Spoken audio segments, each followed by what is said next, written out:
What is up, everyone? Welcome back to another edition of Inside Inter Miami, the Miami Herald show, all about Inter Miami soccer, about Lionel Messi, this preseason tour, you name it. We have it all covered for you. I'm Andre Fernandez, your host, Deputy Sports Editor at the Herald, joined once again by my co-host, Michelle Kaufman, our Inter Miami beat writer for the Miami Herald.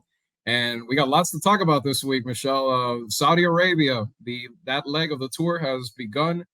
We finally had some goals, but unfortunately for Inter Miami, the same result, another loss. But some interesting developments on the road in the game against Hilal yesterday, the 4-3 defeat, even though it was looking pretty grim at the beginning, and Inter Miami made a little bit of a game out of it, tied it up, and then fell short. But we have lots to unpack from the trip. Michelle, how you doing? And at least finally, they found the back of the net. They did. They found the back end of that three times. It took some time. It was looking bad at the beginning. They went down 2-0 in the first 13 minutes. And that was really not a good look for this team that still, to this day, still has not won a preseason game this season. I know, that these games don't matter. I know that this is just about building for the regular season and all of that stuff. I still think that with the roster that they have, people are expecting them to score in the first half and to dominate games and yes, to win. But definitely, to dominate games and to show that they are the superior team, regardless of what the final result is. If they were to, be bringing in wholesale changes in the second half or whatever, I understand. But the beginning of that game yesterday, uh, Miami's defense was really, really exposed in the first 13 minutes. And by the way, this was a Saudi team it is the top team in the Saudi league, Al Hilal. They were missing 8 players. Neymar, we know Neymar's out with an ACL injury for the year, but they were missing 7 other players and some of their top players to the national teams of Senegal and teams from Saudi Arabia national team players and Cameroon goalkeepers. So they were missing some of their top players, and yet they scored 2 goals against Miami in the first 13 minutes. So that was not good. That's something that certainly should be a concern of Tata, of the team, and of the fans, is that this defense needs to get shored up quickly. Nicolas Frere did not play. He's the guy that they just brought in to replace Kamal Miller, the Argentine player who had been playing in Mexico and then Greece this year. He did not play. I'm not sure what the plans are for him for this next upcoming game because we have not had a chance to talk to Tata. So I don't know, if the plan is for him to play on Thursday against Al-Nassr or not. But the defense, got better as the game went on, but still, the fact that they gave up 4 goals that's not good. Yes, they did score 3. Luis Suarez finally, he got his first goal. So that's always good. I'm sure that feels good for him. That relieved some of the pressure that he was feeling to finally score. And if for those of you who are watching the game, you could see how passionate he was, because when he scored, this definitely means something to him. Okay, he's not here on vacation. When he scored and they initially waved it off for offside, he went ballistic. He went crazy. He was like, ugh. He was screaming and yelling and wanted to talk to the referee and before they did VAR. So he clearly cares and wants to score. And they did give him the goal, so he got to score. And then Messi got a PK after David Ruiz initiated, got some contact in the box, and then David Ruiz scored a beautiful goal. A kid, which is always fun to see, a teenager from Little Havana, a local kid, a Honduran American kid who went to elementary and middle school here, high school, was just playing in a local club in Alapata. And for him to now be in Saudi Arabia, playing alongside Messi and Suarez and scoring a goal on global TV in Saudi Arabia, this kid who was playing in Alapata just a few years ago. I mean, that's a really cool side story. And, I'm very happy for him. It's got to be an incredible experience for a kid like that. And as he said afterward, he's the one player that we got some quotes from. He said that he feels like he wants to inspire other kids from Miami to dream big and that anything is possible. That he came up through a local club and then was, found by the Inter Miami Academy. And now here he is pairing up with Lionel Messi to score a goal in Saudi Arabia. So that's quite a turnaround for that kid in the last 2 years. And so anyway, the game, when you look at the game, what are the positives? What are the negatives? What are the takeaways?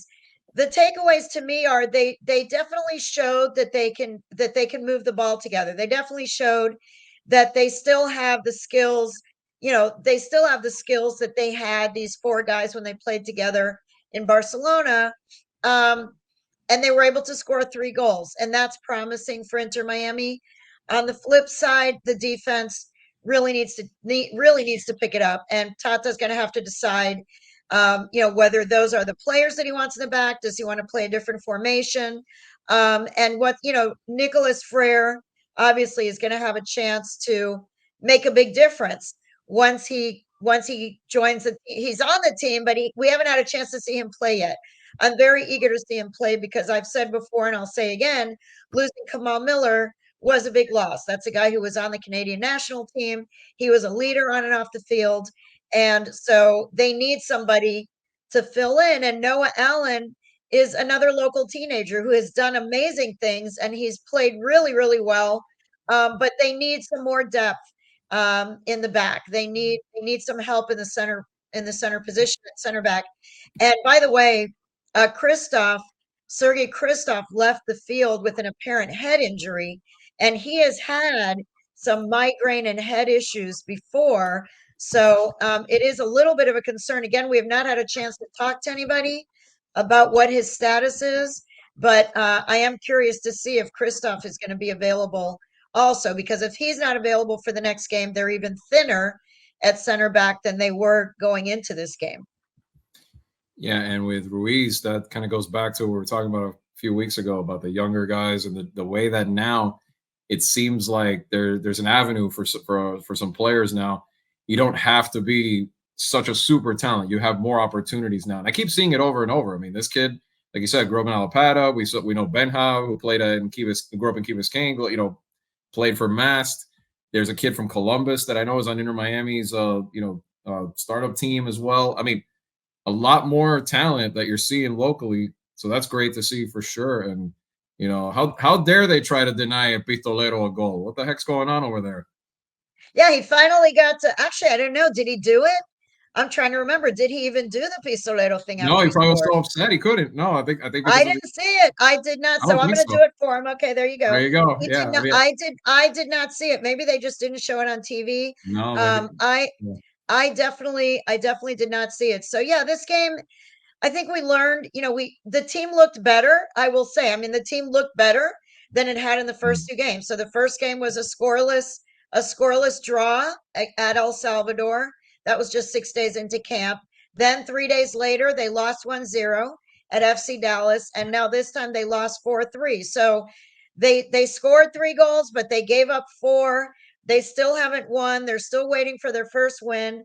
But they did look better. And I know that if you were to ask any of them, I'm sure Tata or all the players would say the same thing, that this is just preseason.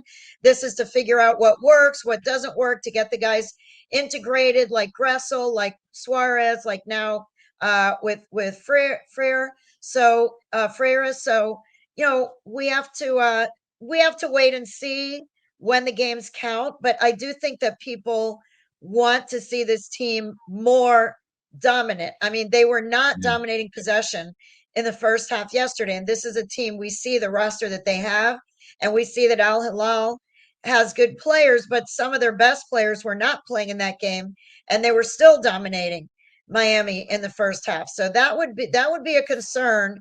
If I were Tata Martino, I would be a little bit concerned about that right now, heading into this next game.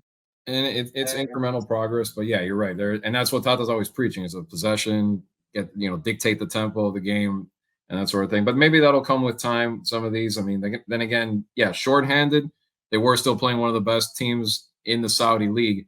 And I'm going to segue that into a topic that I know Michelle is very excited to talk about here this week.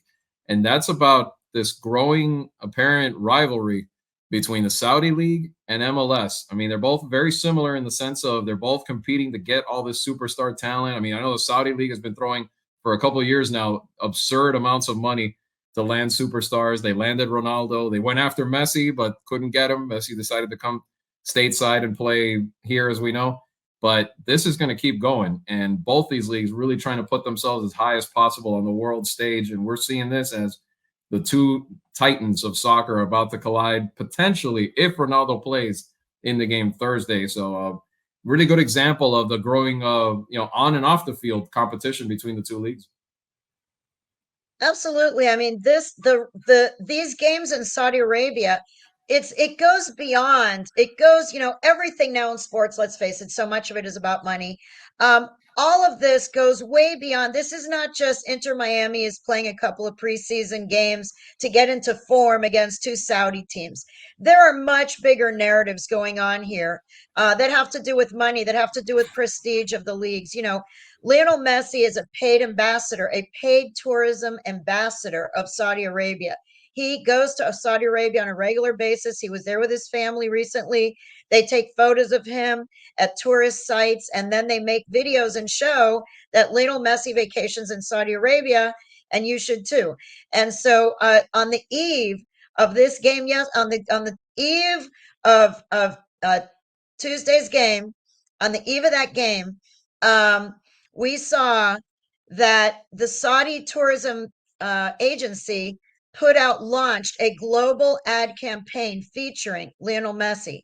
And there's a video of Lionel Messi, and it's meant to sort of dispel the myths or reshape the perception, reshape the perception of Saudi Arabia using Lionel Messi. Using Lionel Messi. I'm sorry, that was my dog. We need to remove her. Sorry. Anyway, Dogs are they're welcome on trying the to show, use. Michelle. Don't worry about it. Okay, Lucy is on the show now. There Anyway, so the Saudi Arabia as a country is really trying to reshape its image, and one of the ways they're doing it is through sport. And so, we all know about Live Golf, about Formula One, and soccer. They have really, really grown their soccer league and trying to capture the attention of the world. And they are now competing. They're competing with MLS for big names. They want to get big name players to play in their league, and they want to show, just like MLS, that there are other places in the world to make a living playing professional soccer than Europe. So just like MLS is trying to get players to come here, the Saudi League is trying to get players to go there. And they have a lot of money. There's oil money there. There's so much money there. And so, for example, Ronaldo, when he went over there last year to Al-Nassr, they're paying him $213 million a year. $213 million per year. And once he went over there, other guys started coming too. Benzema came over there, players from players from Senegal, players from Morocco, players from Nigeria. Players are coming from Africa, they're coming from Europe, they're going over to Saudi Arabia to play in that league. So the big question was, which league is better? This whole thing about Inter Miami playing over there 2 games, it's not only about those teams, it's both of those leagues want to show that they are very competitive, and they want to show that they're better than the other one. Let's face it, they really do. They probably wouldn't say it, but we know that that's true. So there was a British journalist organization, whatever, that does a ranking every year. They do a power ranking of the leagues to show where the domestic leagues around the world rank. Now, obviously, it's no surprise that the top 5 are still the European. The top 5 are EPL, Bundesliga, La Liga in Spain, Serie A in Italy, and League One in France. But in those rankings, in the September release of those numbers, the Saudi League was ranked number 27 in the world, and MLS was ranked number 15. So MLS, by those numbers, is still ahead of the Saudi League, but the Saudi League has been drawing a lot of good players. And one of the things that has helped is fueling the rivalry of Ronaldo and Messi, which we already know is an amazing rivalry in sport. We're talking about the two players, the two athletes in the world, and maybe the two humans on the entire planet who have the most Instagram followers. So, just for some stats that you should know, if you're keeping a chart of Ronaldo versus Messi, Ronaldo is number one in the world with 619 million Instagram followers. 619 million Instagram followers. And Lionel Messi has 498 million, not shabby, 498 million. So we're talking about a billion people are following these two soccer players on Instagram, which is just incredible. The fan base, the cult following that both of these guys have. And last summer, when Messi decided to sign here, turning down offers from Saudi Arabia, he was turning down, according to some reports, $500 million package. He turned it down to come here for a mere measly peanuts of $150 million deal. What a sacrifice he made to come here. Yeah, Anyway, but that's not counting the Apple money though, that's not right? counting the Apple money or the Adidas money, right? And Right. actually, also from what I've read about Ronaldo's contract, is the 213 million that he's getting. Only about only half of that is from the actual team for playing. The other half is for image and commercial. So, both of them are making so much money from image and commercial in addition to what they're making for playing. Last summer, when when Messi chose to play here, Ronaldo was asked if he would consider playing in the United States in MLS. And he said at that time, and this quote, of course, went viral. Who knows what the context was when he was asked? But the quote that went viral was that the Saudi League is better than MLS and that the Saudi League is going to keep getting better and be better than MLS. So both of these leagues have something to prove.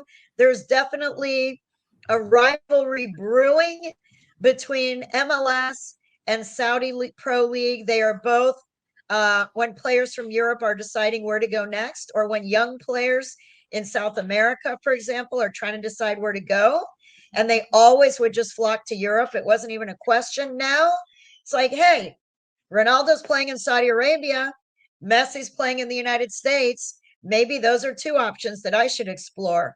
So it's a really interesting new theme in international soccer and global soccer as the sport spreads around the world through money and through business, because Saudi Arabia and the United States still do not have the passion for the sport that most of the rest of the world has. These are two emerging still, you know, I'm not going to say United States is an emerging soccer nation, but compared to South America, compared to Europe, compared to Asia, where soccer was number one and is number one and has never been anything but number one, these are two countries that are still trying to, grow the sport in their countries. And it's going to be really interesting to see what happens as this develops with the game on Thursday and going forward between these two leagues. A lot of it too, I think, is these leagues are going to have success on the world stage too, like the way that the Champions League does for Europe. Where one league one of the club teams has success and wins titles. Eventually, these two leagues have to get more and more into whatever opportunities they can of something similar, where they can compete on a global stage against clubs from other places around the world with more established track records, and that'll give them just that much more exposure. I think what we need is a Leagues Cup of those two leagues at some point down the road, when maybe after a little more of this is settled, we get the best teams the same way they're doing it right now with the Mexican League and MLS. We got to get an MLS Saudi Leagues Cup of sorts getting going in the next few years once they get a little more established. That'd be fun for sure. Oh yeah, I mean that would be must see TV. Of course, it would be on Apple. Right. That definitely would be Of must see course. TV. And tomorrow will be the biggest.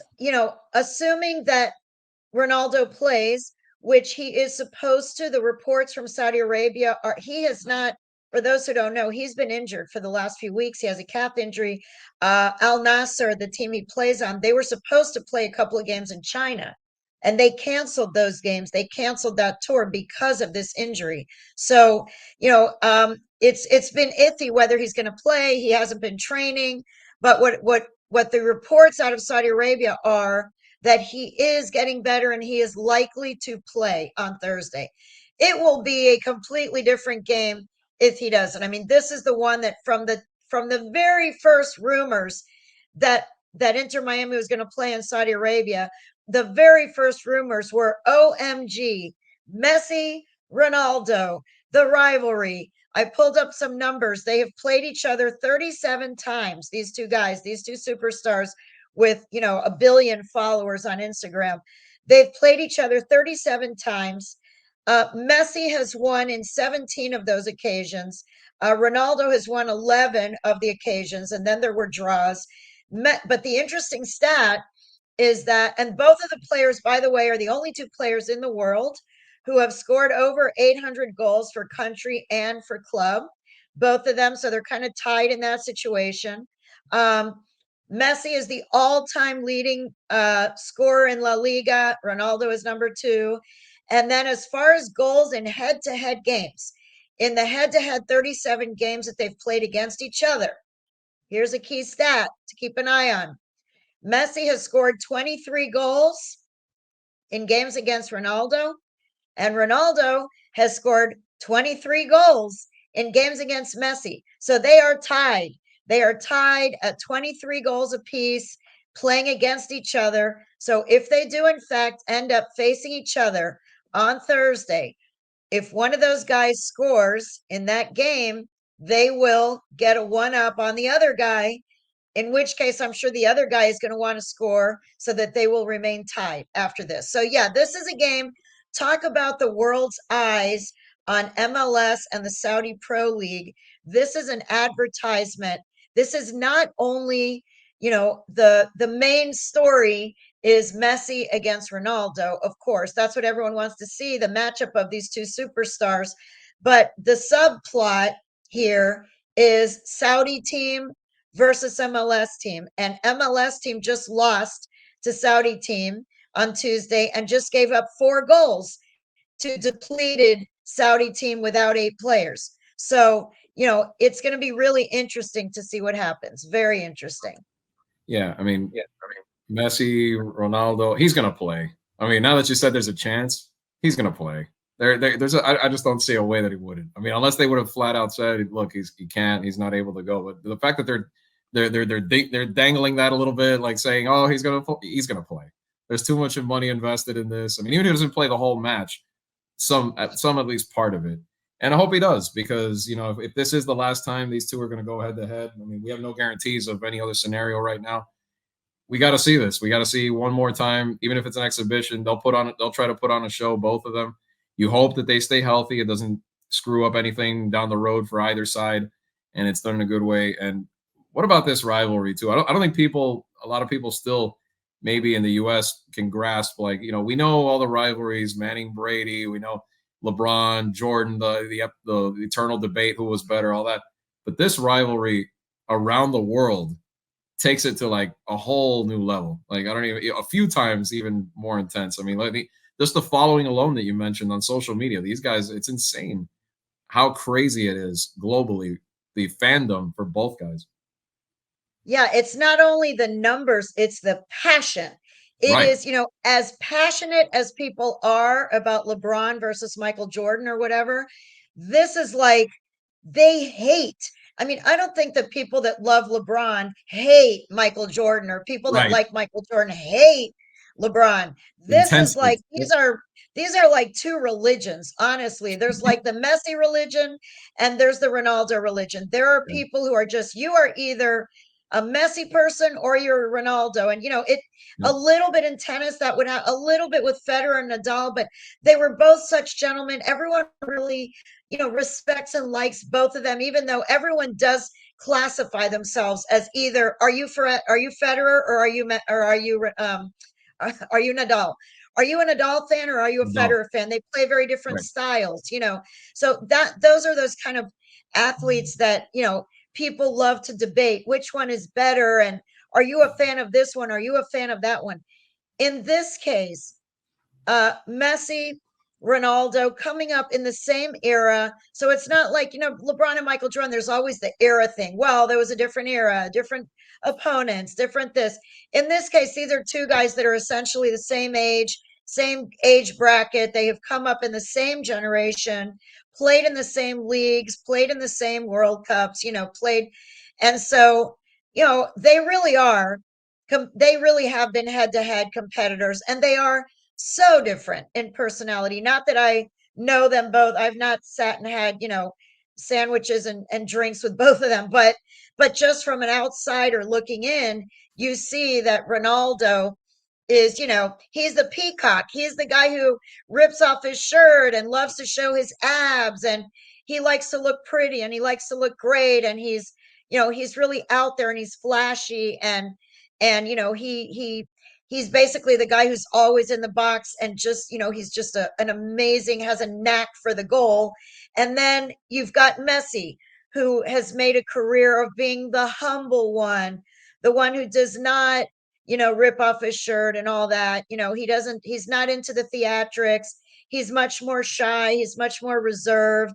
So he has a very different personality, very different approach than Ronaldo. And some people just love Ronaldo and some people just love Messi. And I'm telling you, because having now covered Messi as a beat writer, since he joined Inter Miami in July, if you write anything pro Messi or even suggesting that Messi is the best of all time or something like that, you will hear within minutes, I'm telling you, within minutes, I will hear on Twitter or in my email box, I will get an answer from a Ronaldo person explaining to me all the reasons why Ronaldo is better than Messi. So, and it's the same the other way around. The Messi people are not Ronaldo fans. The Ronaldo fans are not Messi fans. I don't know too many people who are passionate fans of both. And so, yeah, I mean, I think it's something very unique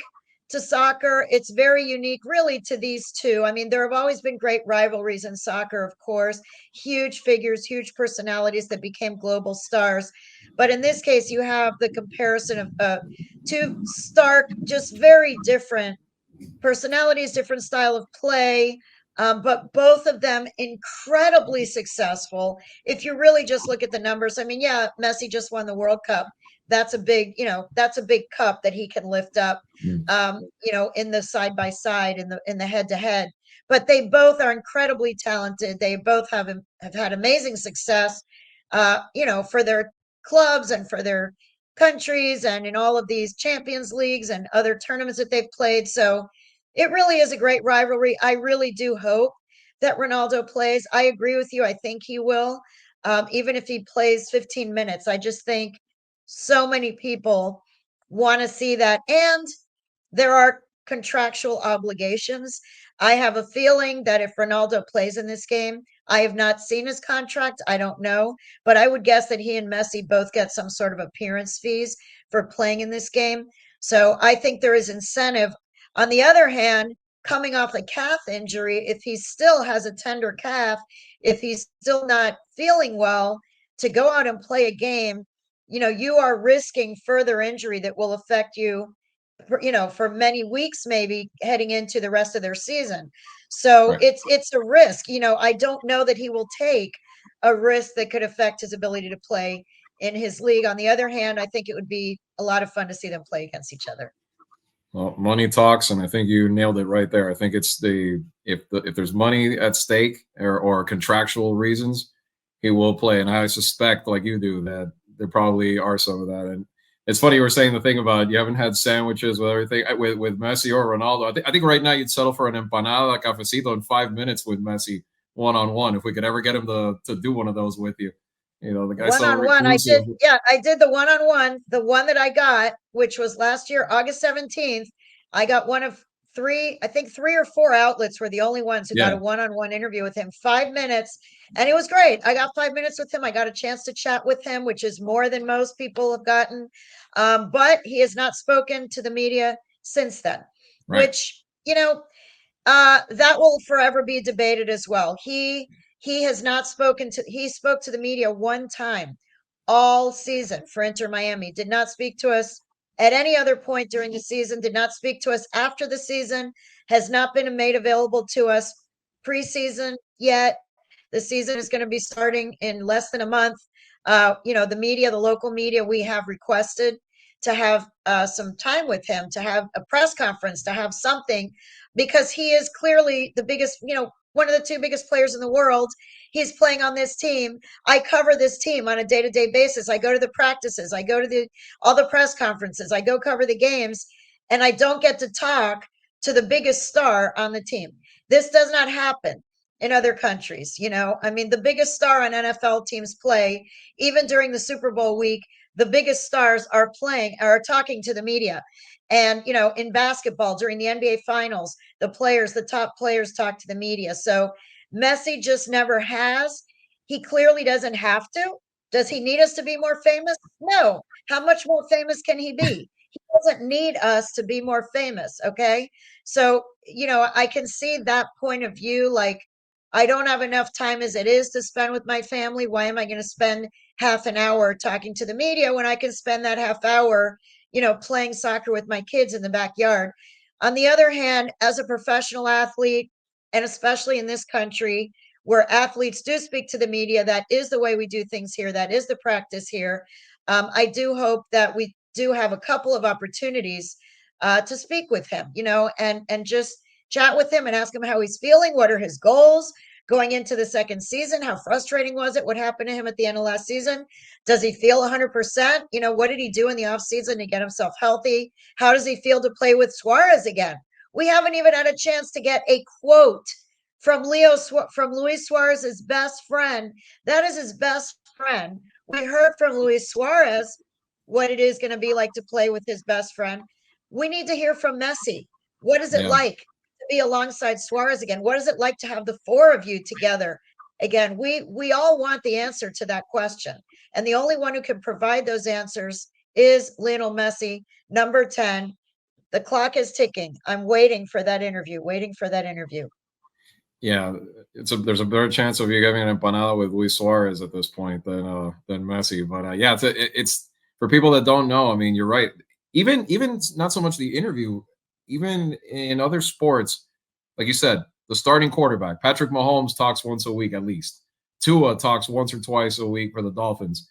You can be in the locker room and back in the day see LeBron, and you might even not in an interview setting, but maybe even just develop a rapport. People seeing you. Same thing in baseball.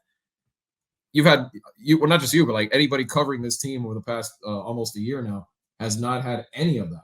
No chance they build any sort of rapport and find out anything. Talk to them. I mean, you rattled off 6 questions that right now I'm sure everybody has. That you probably have 16 more that you can think up at the time, and we just haven't been able to ask even the most basic ones.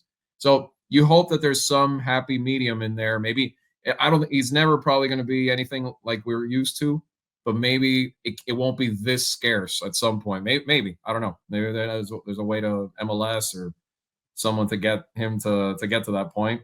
We'll see. Yeah, I mean, obviously, going into this game against Cristiano Ronaldo, uh, it's pretty weird that I'm writing a preview about Ronaldo versus Messi, one of the greatest rivalries in the history of sport. And I have not been able to ask Lionel Messi what he thinks about this rivalry. How does he feel about playing against Ronaldo again? I mean, it's a big void in the coverage of Leo Messi and this team that we don't ever get his perspective on anything, and this is a glaring example. They are about to play. He is potentially, assuming if Ronaldo play, he's about to play his biggest rival, one of the biggest rivalries, one of the greatest rivalries in all of sport history. And we don't have a single quote from Messi saying anything about it. We're going to get another player that has nothing to do with this rivalries who's going to talk to us. We don't get to speak to the guy that everyone is talking about, who's going to play against the other guy that everybody's talking about. And I don't get to ask him a question. And We maybe for don't, the last the time. fans, And by the Right. way, it's not about the media. Okay. I don't want it to be, woe is me, woe is the media, woe is Michelle Kaufman and the Miami Herald. No, it's a disservice to the fans. Every fan out there, every fan, I believe, who's watching or listening to this podcast would love to know, how does Lionel Messi feel about playing against Ronaldo? What has it been like the 37 times they've played against each other? Why is this such a great rivalry? What's his relationship with Ronaldo? Is it misunderstood, or is it really what it's portrayed in the media? We never get a chance to ask those questions, but more importantly, you, the soccer fans, never get the answers to those questions, because I don't get to ask the question. Nobody gets to ask those questions. He doesn't ever have to answer those questions. And that is a disservice. By the way, I know that the league and the team and everyone, they have to do whatever Messi says, but it is a disservice to the fans that the fans never get his perspective on how his first season went so far. I think the fans would like to know, how does he feel his first season in MLS went? How, was it different from what he thought it was going to be like? What does he have to improve this year? What are his goals this year? What is it going to feel like to play against Ronaldo? All of these are questions that I'm sure the fans would love to know the answers to, and I would love to ask those questions. So far, we've been unable to ask those questions. We have to just guess. We just sit around and guess and pontificate and speculate, and that's fine. But it really would be better if we knew what he actually thinks. Yeah, we already heard of what everybody thinks. Pretty much every other notable player around the league the other day at MLS Media Day, but not the superstar, not the GOAT. So leaving everybody starving for that. But we'll see. We'll see if anything changes down the road. All we know for now is Thursday, 1 p.m. Eastern time, the big matchup.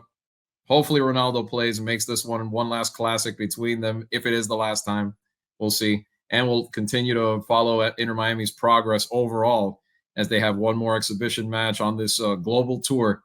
And will they finally get a W on it? We know that doesn't mean everything, but the progress is definitely something to follow as we get closer and closer to that February 21st regular season opener against Real Salt Lake. So until next week, for Michelle Kaufman, I'm Andre Fernandez. Also, a quick note to everybody that's listening and watching. We are now coming to you on Wednesday mornings is when this show will post on Spotify, iTunes, if you're listening to it, all the podcatchers, and on YouTube and MiamiHerald.com. We made a switch from now on. We're going to be coming to you really early on Wednesday morning. So look out for Inside Inter Miami. And until next week, we will be back and recap that last dance and see if both danced, and we'll see how it went. So for Michelle Kaufman, I have one correction to Oh. make because of the change of dates of us doing that you just mentioned.